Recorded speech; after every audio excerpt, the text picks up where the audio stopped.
France 24's international affairs commentator Douglas Herbert was listening to those Prime Minister questions with me. Doug, it started out with warm words, but quickly you could see that the honeymoon was over. It's a dog's dinner. Look, Rishi Sunak is coming in as Prime Minister, presiding over a country that is not only in an almost existential distress over a dire economic situation, worse than and a cost of living crisis, the likes of which Britons haven't seen in more than a generation, maybe 2 generations. He's also presiding over an extremely fractured party. And he's coming in with a crisis in his democratic legitimacy. He's been questioned already. He was elected, let's remember, forget the rank-and-file party members who are more to the right of the Tories in Parliament. He was only elected by about 200 or so Conservative Party members of Parliament, MPs. So, we were talking about a lack of a democratic mandate for Liz Truss. This almost makes it look like Liz Truss was elected by the entire globe. So the democratic legitimacy is going, right from the outset, is going to be at his tail. A prime minister who cannot, does he really have a mandate to govern such a divided country? Does he even have the political experience? He's only been in Parliament for 7 years, since 2015. But look, the attack dogs were on him right away. And they're not even attack dogs. It's just valid questions. He was asked about his Home Secretary, the reappointment of Suella Braverman, who was sitting just behind him to his right as he was standing there.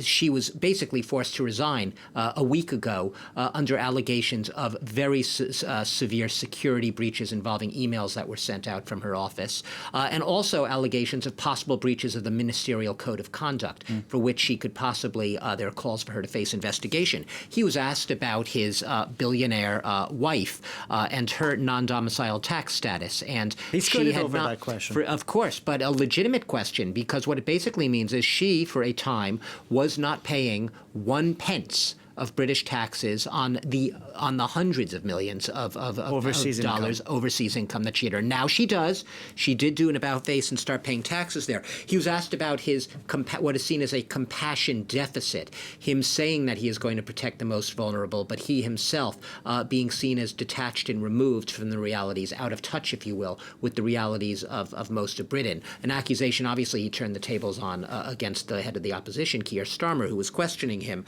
And what he did is he tried to double down. His defense, and this has been the Tory line of defense, because this is the second unelected, meaning unelected in a general election by millions of Britons, because this is the second unelected prime minister in a row in less than 7 weeks, you are basically having the Tories revert back to the fact they have a manifesto. It's their 2019 Conservative Party manifesto, the one on which Boris Johnson successfully ran on that hard Brexit platform, and ended up with an 80-seat majority, a landslide the likes of which the Tories hadn't seen in decades and decades. So they're still trying to sort of pin themselves to that 2019 manifesto, which was a legitimate election. But the fact of the matter is he is the second unelected prime minister. He is going to have those calls for a general election and this sense of he lacks a democratic legitimate mandate because tens of millions of Britons never had their say in a general election. That is going to tail him and dog him every step of the way, and we see it right out of the starting blocks in his first prime minister's questions. It does seem like it's going to hang over his head. Thank you very much for that, Douglas Herbert there.